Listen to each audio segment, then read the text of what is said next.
I'm going to read this off the board here because I haven't gone to the board yet. Numerous verses speak of praying in the Spirit. It says the Spirit intercedes with groanings too deep for words. For one who speaks in a tongue speaks not to me but to God, for no one understands him but utters the mysteries in the Spirit. Is it biblical to pray in tongues, and is that praying in the Spirit? Well, is it biblical to pray in tongues? Is there any passage in the Bible where people prayed in tongues? Was there? Any passages where people prayed in tongues? Okay.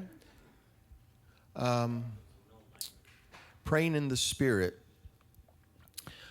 I don't necessarily interpret that to mean in an unknown tongue. Quite frankly, I was raised Pentecostal, and speaking in tongues was very, very prevalent in that environment. I believe that there is such an authentic gift of tongues. I do.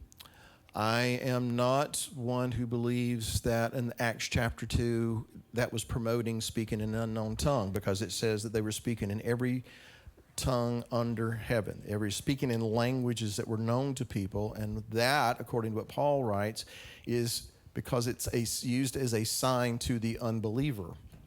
So there have been times, and I'm addressing the speaking in tongues aspect in general. There have been times where I've witnessed this myself personally. I know that it was genuine. When someone would speak in an unknown tongue to me, but it wasn't an unknown tongue to somebody else that was there, because God was using their person to speak in that person's native language to speak to them directly and call them by name. I've been there when it's happened. So you'll never convince me that it's not real. Now, for just everybody to erupt speaking in tongues at one point, and there's this dull roar going over and nobody knows what's happening and nobody knows what everybody's talking about, I don't really promote that, because Paul says, I speak in tongues more than all of you, but I'd rather that you prophesy with understanding so that everybody knows what's going on. So is it biblical to pray in the Spirit? Yeah, it is. But that doesn't necessarily mean in a tongue that nobody understands. Sometimes it doesn't even, I better not get off into that right now. At the end of the day, if you're praying in your home by yourself and you feel like the Father is just prompting you to pray in the Spirit, and you think that that's this tongue, that's between you and the Father.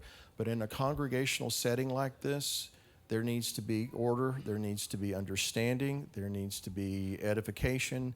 And that's why Paul said, if somebody starts speaking in some language that nobody understands and there's nobody to tell us what he says, that person needs to be quiet. I'm paraphrasing.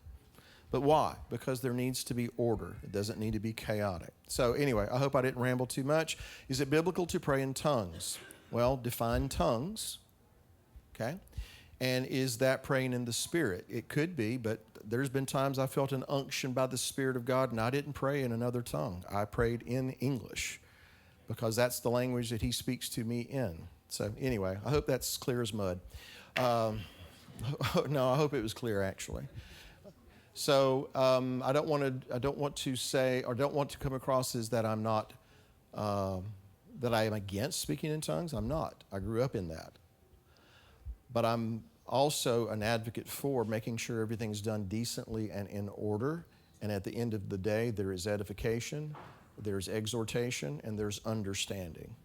And I think that's the biblical approach.